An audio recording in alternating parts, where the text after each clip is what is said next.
Hi guys welcome to our channel. ప్రస్తుతం మనతో పాటు దాము బాలాజీ గారు సీనియర్ జర్నలిస్ట్ ఉన్నారు. వారితో ఒకసారి మాట్లాడదాం. సార్ నమస్కారం సార్. నమస్తే. సార్ ఉత్తరాఖండ్‌లో మరొక హెలికాప్టర్ ప్రమాదం జరిగింది సార్. ఒక హెలికాప్టర్ కుప్పకూలిపోయింది. దాదాపు 5 మంది వరకు చనిపోయినట్టుగా వార్తలొస్తున్నాయి. అంటే కొన్ని రోజుల అవధిలోనే అటు విమానం ప్రమాదం, హెలికాప్టర్ ప్రమాదం జరగడం అందరిని కూడా కలిచివేస్తుంది. మరి ఈ ప్రమాదం ఎలా జరిగింది? దీనికి సంబంధించి ఎటువంటి వివరాలున్నాయి సార్? మొన్ననే 12వ తేదీ ఎయిర్ ఇండియా ఫ్లైట్ బోయింగ్ 787-8 కూలిపోయింది.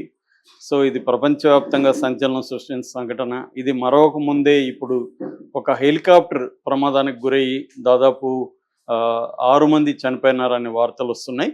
సో అసలు ఈ హెలికాప్టర్ ఏంటి, ఇది ఎందుకు కూలిపోయింది, హెలికాప్టర్లు ఈ మధ్యకాలంలో ఇండియాలో ఎందుకు ఎక్కువగా కూలిపోతున్నాయి అనే విషయాలు మనం మాట్లాడుకుందాం. ఈ హెలికాప్టరు వచ్చి ఇది పిలిగ్రిమ్ హెలికాప్టర్ బేసిక్గా. అంటే ఈ మధ్య ప్రైవేటు వాళ్ళ చేతుల్లోకి హెలికాప్టర్లు ఎక్కువగా వస్తున్నాయి. వాళ్ళు అనేక పిలిగ్రిమేజ్కి, షూటింగ్లకి, తర్వాత పొలిటీషియన్స్కి, ఇంకా బిజినెస్ పీపుల్కి రకరకాలుగా రెంట్లకి ఇస్తున్నారు. కొంతమంది మనం మామూలుగా ట్యాక్సీ సర్వీసులు ఎలాగైతే నడుపుతామో అలాగా ట్యాక్సీ సర్వీసులు నడుపుతున్నారు, టూరు సర్వీసులు నడుపుతున్నారు.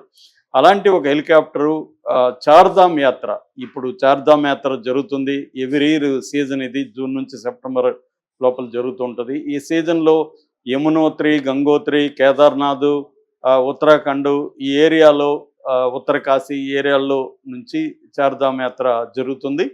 ఇలాగా ఇదేంటంటే హై ఆల్టిట్యూడ్ ఉంటుంది. దాదాపు 3000 నుంచి 3600 మీటర్ల వరకు హైటు ఉంటుంది. సో దీనికి రోడ్డు మార్గాన వెళ్ళడం అంటే వెరీ డిఫికల్ట్. హిమాలయన్ ప్రాంతాలు చాలా స్టీప్గా ఉంటాయి కాబట్టి ప్రజలు నడిచి వెళ్ళడం అనేది చాలా కష్టం. కొన్ని చోట్లకి దాదాపు 18-20 కిలోమీటర్ల వరకు కూడా, కేదార్కి అయితే 16 కిలోమీటర్లు, యమునోత్రికి 18 కిలోమీటర్లు, ఇలాగా చాలా దారుణమైన పరిస్థితుల్లో నడిచి వెళ్ళాల్సి ఉంటుంది. చాలామంది అక్కడే కూడా చనిపోతా కూడా ఉంటారు. గుర్రాల మీద కొంత వెళ్తున్నారు. ఆ మధ్య గుర్రాలు కూడా ఎవరు మొన్న ఒక కథ రాశారు. ఆ కథలో గుర్రం మీద వెళ్ళి దిగినాక ఆ గుర్రం యజమాని చెప్పాడంట, ఈ గుర్రాలు ఒక్కోసారి ఆత్మహత్య కూడా చేసుకుంటా మేడం, దూకేస్తాయి అని చెప్పారంట. ఒక్కసారిగా వెనులో వణుకొచ్చింది మాకు అని చెప్పారు. సో అది ఒక రిస్కీ స్పిరిచువల్ జర్నీ అనమాట. చాలామంది అయినా కూడా రిస్క్ తీసుకొని వెళ్తారు. 2024లో చార్ధామ్ యాత్రకి 16 లక్షల మంది యాత్రికులు వెళ్ళినట్టుగా మనకి లెక్కలు చెబుతున్నాయి. ఈ నేపథ్యంలో ఈ మధ్యకాలంలో ఏంటంటే హెలికాప్టర్ సర్వీసెస్ వచ్చాయి. హెలికాప్టర్ సర్వీసులు ఏం చేస్తారంటే మొత్తం మాట్లాడుకుంటారు. అంటే ఒక ప్యాకేజ్ ఇస్తారనమాట. 4 రోజులకి అక్కడ హెలికాప్టర్లో తీసుకొస్తారు, మళ్ళీ తీసుకొని వచ్చి దింపుతారు. తర్వాత అక్కడ అకామిడేషను, ఫుడ్డు, విఐపి దర్శనం చేయిస్తారు. ఇవన్నీ ప్యాకేజీ 1,30,000 నుంచి 2,30,000 వరకు ఆ రేంజ్లో పర్ పర్సన్ ప్యాకేజీలు ఉంటాయన్నమాట. సో డబ్బున్న వాళ్ళు ఈ హాయిగా హెలికాప్టర్లు ఎక్కుతారు, అక్కడ దిగుతారు, విఐపి దర్శనం ఉంటుంది, అకామిడేషన్ ఉంటుంది, అన్నీ వాళ్ళు చూసుకుంటారు కాబట్టి ఈ సేవల్ని ఉపయోగించుకుంటున్నారు. కానీ ఏంటంటే దీనివల్ల సేఫ్టీ మెజర్స్ కరెక్ట్గా తీసుకోవట్లేదు. డబ్బులు ఆశపడి వెదర్ బాగాలేకపోయినా, ఇంకొక ప్రాబ్లం ఉన్నా కూడా ఏముందులే వెళ్ళిపోదాము అనుకొని వెళ్ళిపోయే పరిస్థితి కనబడుతుంది. అందుకని ఈ ఏరియాలో 40 రోజుల్లోనే ఈ మధ్యకాలంలో ఓన్లీ 40 డేస్లో 5 యాక్సిడెంట్లు జరిగాయి. జూన్ 7వ తేదీ క్రిస్టల్ ఏవియేషన్ వాళ్ళది బడసు అనే చోట జరిగింది. తర్వాత జూన్ 8వ తేదీ సిరిసి హెలిప్యాడ్ దగ్గర ఒకటి జరిగింది. తర్వాత మే 2వ తేదీ గంగోత్రి దగ్గర, గంగోత్రి ధామ్ అంటారు, అక్కడ జరిగింది. జూన్ 3వ తేదీ క్యాస్టల్ ఏవియేషన్ గుప్తకాశీ దగ్గర జరిగింది. ఇంకొక ఉత్తరాఖండ్లోనే ఇంకొకటి కూడా జరిగింది. ఇది మొత్తం 40 రోజుల్లో 5 సంఘటనలు, హెలికాప్టర్ల సంఘటన జరిగింది. ఇది ఇప్పుడు ప్రస్తుతం జరిగింది వచ్చి డెహ్రాడూన్ నుంచి కేదార్నాథ్ వెళ్తుంది. ఇది జస్ట్ 10 నిమిషాల జర్నీని. 5 గంటల 19 నిమిషాలకి అర్లీ మార్నింగ్ స్టార్ట్ అయింది. స్టార్ట్ అయిన ఒక 2 నిమిషాల్లోనే 5 గంటల 21 నిమిషం నుంచి 30 నిమిషాల మధ్య, అంటే కరెక్ట్ టైముని అసెస్ చేయలేకపోతున్నారు కానీ మొత్తానికి స్టార్ట్ అయిన ఒక 2-3 నిమిషాల్లోనే ఇది కూలిపోయింది, క్రాష్ అయిపోయింది. దేహాలు కూడా ఏవి గుర్తుపట్టని విధంగా కాలిపోయినాయి. సో వాటన్నిటికి డిఎన్ఏ చేస్తే కానీ ఎవరి బాడీ ఏందనేది కూడా తెలిసే పరిస్థితి లేదు. దీనికి ఏంటంటే రెస్క్యూ ఆపరేషన్లు కూడా కష్టం. ఇది కూలిపోయిన ప్రాంతానికి వెళ్ళాలంటే ఓన్లీ నడిచి వెళ్ళాల్సిందే. ట్రెక్కింగ్ మార్గం 5 నుంచి 7 కిలోమీటర్లు స్టీప్ కొండని ఎక్కాల్సి ఉంటుంది. సో అందువల్ల ఇంకొక హెలికాప్టర్ అక్కడికి వెళ్ళాలంటే మేజర్ ప్రాబ్లమ్స్ ఉంది. సో అసలు ఇది ఎవరిది హెలికాప్టరు, ఎందుకు ఇది కూలిపోయింది అనేది చూసినప్పుడు ఇది ఆర్యన్ ఏవియేషన్ ప్రైవేట్ లిమిటెడ్ అనే ఒక సంస్థ నడుపుతుంది. ఇది మేకింగ్ వచ్చి బెల్ 407 హెలికాప్టర్ మేకింగ్.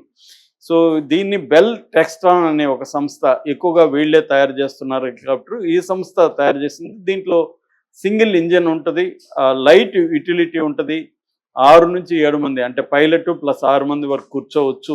ఇది గంటకి 2,246 కిలోమీటర్ల వేగంతో ప్రయాణిస్తుంది. దీని రేంజ్ 1133 కిలోమీటర్ల 611 కిలోమీటర్ల వరకు రేంజ్ ఉంది. 4 బ్లేడ్ల రోటార్ సిస్టమ్ ఉంటుందని చెప్తున్నారు. దీనికి మేనేవరబిలిటీ అంటారు, అంటే దాన్ని మేనేజ్ చేసే అబిలిటీస్ అయితే దీనికి బాగానే ఉన్నాయి అని చెప్తున్నారు. ప్రధానంగా దీంట్లో లోపాల కంటే కూడా వెదర్ని అంచనా వేసి ఈ వెదర్లో మనం వెళ్ళాలా లేదా అనేది అంచనా వేయడంలోనే ఆ కంపెనీ కావచ్చు, పైలట్ కావచ్చు, రాంగ్ డిసిషన్ తీసుకొని వెళ్ళారు. ఎందుకంటే ఇది నేను ఇందాక చెప్పినట్టుగా 3,000 నుంచి 3,600 మీటర్ల హైట్లో ఉంటుంది. అక్కడ హై ఆల్టిట్యూడ్ సిక్నెస్ అంటారనమాట. మనకి సీ సిక్నెస్లో ఎలాగైతే సముద్రంలో రెగ్యులర్గా వెళ్ళని వాళ్ళకి సీ సిక్నెస్ ఉంటుందో, హై ఆల్టిట్యూడ్ సిక్నెస్ అని అంటారు. అది వచ్చినప్పుడు ఏమవుతుందంటే డిజ్జినెస్ కూడా వస్తుంది. అంటే కరెక్ట్గా కళ్ళు కనబడకపోవడం, ఇవన్నీ కూడా పైలట్ కూడా ఎదుర్కొనే పరిస్థితి ఉంటుంది. సో ఆ సిచ్యువేషన్ వచ్చినప్పుడు క్లైమేట్ సరిగా లేకపోతే, అంటే ఫాగ్ కానీ లేకపోతే రెయిన్ కానీ ఇవన్నీ ఇటువంటి ప్రాబ్లమ్స్ ఉన్నప్పుడు ఈ ఇబ్బందులు వస్తాయి. ఇదేంటంటే గౌరీకుండ్ ఉత్తరాఖండ్ మధ్య, అంటే త్రిజంగ నారాయణ్ గౌరీకుండ్ ఈ 2 ఏరియాల మధ్య అది కూలినట్టుగా తెలుస్తుంది. గౌరీకుండ్ అనే ప్రాంతంకి సమీపంలో ఈ ప్రమాదం జరిగినట్టుగా చెప్తున్నారు. జనరల్గా ఇక్కడ ఇందాక చెప్పినట్టుగా 40 రోజుల్లో ఈ 5 యాక్సిడెంట్లు 5 సార్లు హెలికాప్టర్లు కూలిపోవడానికి ప్రధాన కారణమైతే వాళ్ళు సరైన డిసిషన్ తీసుకోకుండా డబ్బులు కాసుపడి, ప్యాకేజీలు డబ్బులు వస్తాయి కదా, ఒక ట్రిప్కి 4 రోజులకి వీళ్ళకి ఒక్కొక్క మనిషికి 1,30,000 నుంచి 2,30,000, రఫ్గా 2 లక్షలు వేసుకుంటే 6 మందికి 12 లక్షలు 4 రోజుల్లో ఒక ట్రిప్కి వీళ్ళు సంపాదిస్తారు. సో ఈ లెక్కలేసుకొని సరైన సేఫ్టీ మెజర్స్ తీసుకోకుండా వెళ్తున్నారని చెప్తున్నారు. డీజీసీఏ అంటే directorate general of civil aviation department కూడా దీన్ని సీరియస్గా తీసుకోలేదని చెప్తున్నారు. ఇప్పుడు ఏఐబి అంటే